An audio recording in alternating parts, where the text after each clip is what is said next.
Now, of course, this last 18 months has taught us so much, hasn't it? It's made us think about what is important, what we might do differently in future, and for business, of course, no exception. What will our future look like, and what should we be focusing on? So as Priyanka was telling us, there is a renewed focus on environmental, social and governance concerns. But also at the same time, when we talk about the environment, there is a race to zero emissions, different targets set by different governments in different countries. But what will that mean for energy? And also what will it mean for things like minerals that are so important as part of that development? Because the push towards renewables brings its own set of challenges. So I'm delighted to say with me in the studio is Saradhi Rajan, who is the managing partner at Cybele Capital Partners. Saradhi, it's lovely to see you. Thanks for being with us. What I want to do first of all is explain that connection between the race to zero as far as emissions are concerned, cutting carbon emissions in many countries around the world, and how that goes hand in hand with demand for minerals. Just make that connection first of all. Sure. So I think the race to net zero is driven heavily by the need to cut carbon emissions, which of course intimately is tied up with the energy transition, which is a move towards electrification. Now, electrification is more than just generating clean electricity. It also involves building the infrastructure that goes with it, charging points, change in transportation, electric vehicles, and of course, energy storage in the form of batteries. Now, the one link that policymakers often forget is that all of these things actually involve metal, minerals that come out of the ground. So electrification is really the same thing as metallification. And what the minerals in particular that ties into is copper, cobalt, lithium, battery-grade nickel, and also very high-grade iron ore, which is needed for steel. All of these minerals are critical for the energy transition. And straight away, the thing that occurs to me there is that these are finite resources, and they are geographically distributed very differently. How do we make sure there is enough to meet the demand that we're currently seeing, never mind future demand? And the honest answer right now is that we actually don't have enough. Right. So if we think about copper, for instance, which is directly proportional to the demand for copper is directly proportional to the demand for electric transport, windmills, all of which require very extensive copper cabling. For instance, an electric vehicle uses 4 times the amount of copper that a conventional car does, some 80 kilos of copper. An electric bus would require something like 200 kilos of copper. In the next 15 to 20 years, then, we will use more copper than we have used in mankind's entire existence on this planet. Well, that in itself is astonishing. So just to be really clear, so you're saying what we will use in the next 10 to 15 years is more than we have used to date? To date, absolutely. Wow. And the same applies for lithium. And the numbers sort of vary a little bit between the different minerals, but by and large, right across the spectrum, you have these enormous supply-demand imbalances. Now, of course, one of the things that people always think about is recycling. And recycling does definitely have a role to play. It's a very important part of ESG and the clean transition that we will make to more sustainable energy. But as you can tell by the sheer scale of the numbers we're talking about, recycling only solves a very, very small proportion of the problem. Yeah, and I suppose what is different about this race to net zero is that many countries are doing it at the same time. It's not like we've seen with an industrial revolution where it's happened in different decades. This is happening all at the same time, so the pressure on those resources is huge. It is huge, and we're coming off a couple of decades now of underinvestment in the mining sector. Yep.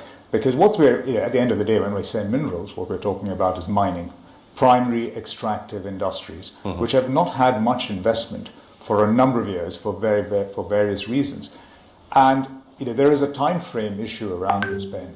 If you think about the time frame in which it takes for us to move towards net zero, we as I think the electorate, as we as consumers, we as policymakers have set ourselves certain time frames which are measured in the next 5 years, 10 years, 15 years. However, when it comes to mining and extraction of primary metals, the discovery of an economic deposit can take a decade. Constructing and operating, commissioning a sustainable mine can take you 10 to 15 years, a minimum. So you're talking about could be as much as 25 years before new supply comes online. And we just don't have that many projects in the pipeline. And as you rightly said, what we have right now is a large number of countries who've all signed up for these carbon emission targets, all in a race to try and get their hands on these minerals. And what we are beginning to see increasingly is balkanization in terms of supply. And so essentially what you're telling me is that those targets may not be achievable given the ambition that they have been laid out, given the finite resources and the limit on that supply. I think there's a real danger of that. And I think, we need to start taking some measures very, very quickly, which will not address the issue, but will at least start set and train the things that will change these issues over a period of time. I think you've already started to see a few examples where quite large automakers and have actually started trying to do deals directly with mining companies, trying to secure supply. But of course, there's only a certain amount to go around. So what I think you're going to start seeing is more vertical integration. Right. I think the days of when a manufacturer can have just-in-time procurement right across the supply chain really doesn't hold anymore when you're talking about these kind of very long lead time, very long capex, very high capex items. And what I suspect we need to start doing straight away, and which is starting to happen, is you'll see more capital flowing into this industry. And also you will start to see a big distinction in the supply of minerals sourced from good, clean, ethical sources, and perhaps less so. I want to come on to sort of the hallmarks of what those good suppliers may look like in just a moment. But I wonder, when you talk about that vertical integration, we may call it vertical integration, that is in some respects a manufacturer trying to put a ring fence around those resources and make sure that they have access to those when their rivals or competitors don't. Absolutely, and I think if you go back in time over 100 years ago, Henry Ford was quite notable in that the Ford Motor Company in those days owned iron ore mines, they owned freighters to move the iron ore across Lake Superior, they owned steel mills, they owned rubber plantations in South America, and what all of that was around was to actually make sure that the Ford Motor Company controlled all their supply. And I think we will be now increasingly moving into a world where companies will start looking at these kind of, perhaps not owning these resources, but actually tying up a significant amount of resource for their exclusive use. Do you expect we will get to a position where there are very fraught battles over these resources? We are already beginning to see it. Yeah. There are supply-demand imbalances. You can see it in some very basic commodities, like people trying to find clean green steel, people trying to find ethically sourced copper, which perhaps is something that's not as difficult, but then the race for lithium, clean lithium, it's hard. I think you're already beginning to see signs of that. I want to talk then about the good players, as you described them. What are the hallmarks of a good player? Because mining doesn't necessarily have the best reputation when it comes to particularly ESG concerns. What are the hallmarks? What makes a good miner? I mean, for me, the most important thing that distinguishes a good miner from a bad one is social license to operate. Right. Now, that's a very all-encompassing phrase, but it covers a number of very, very important things. Social license to operate means really you respect the environment, you respect the local community you're in, and all mines have a finite life. When you finish and you move on, there's minimal impact in terms of the environment and the local communities in terms of what you've achieved, or in terms of the mine itself. Now, astonishingly, and people don't really equate this, the vast majority of mines actually achieve this. If wherever one is sitting right now, if you look around, most of what surrounds you started its life in a mine at some point. It is a fundamental part of our existence. And unfortunately, there are a small number of bad actors who haven't respected that social license to operate, who have given the industry as a whole a bad name. In the past, one might say that actually being a bad actor was a shortcut to success. That if you cut a few corners, it got you your profit margin was slightly larger. Is that still true today? Can you cut corners? Can you steal a lead on your competitors by doing it badly? People do it. And I think people try. There are certain parts of the world where perhaps the regulatory environment isn't quite so robust, and people do cut corners. And when people cut corners, very often the corners they cut aren't so obvious. because it might seem from the outside that they have a fantastic sort of ESG program, that they're very integrated with the local community. But bad engineering is also being a bad actor. And these are the things that can catch up with you. You need to invest from day one. Before you even break ground in building a mine, you need to understand exactly what you're going to do 30, 40 years down the line when that mine is exhausted. That has to be part of your planning process from day one. And that good engineering is actually something that really truly differentiates the good actors from the bad actors. So there is no economic business advantage from doing it badly? Not in the long term. Right. I'll come back to that in a second. I just want to talk a little bit about the geographical kind of battles that will play out over this, because we know that geographically the allocation of those resources, those much needed resources, is not even. How do we stop this being purely about the highest bidder? The person with the deepest pockets gets access to the best resources, the best minerals. There must be a better way of doing that. That's a very, very hard question, because if you think about some of the most prosperous countries in the world, and of course, in the India Global Forum, India itself, we don't actually have the geology to host these minerals. We don't actually have these minerals in any sort of economic format. Very often these minerals are found in third-party countries where they actually encourage mining, and they sort of have the regulatory environment to support that. I think what you're going to see is a degree of, and in many ways the problem is not even, the problem lies, or the answers lie with countries quite far away from where we are. And I think what you're going to see, Ben, is perhaps a degree of national champions emerging, who invest upfront and take primary risk, and also manufacturers investing alongside specialist private equity funds such as mine, who do actually sort of take long-term views, but instead of actually delivering just economic returns, actually deliver physical product. Right. And I just want to return to renewables, because as we know, that is such a soak for it's mopping up all of those minerals and facilities, particularly when it comes to things like steel making. And we know that steel making in itself has a huge environmental cost.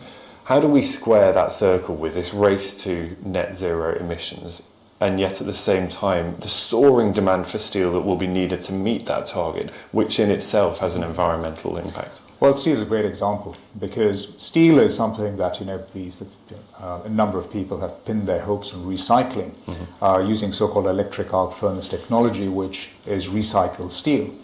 Now we have a problem again, because we don't actually have enough steel to recycle today. And I don't see that changing very quickly.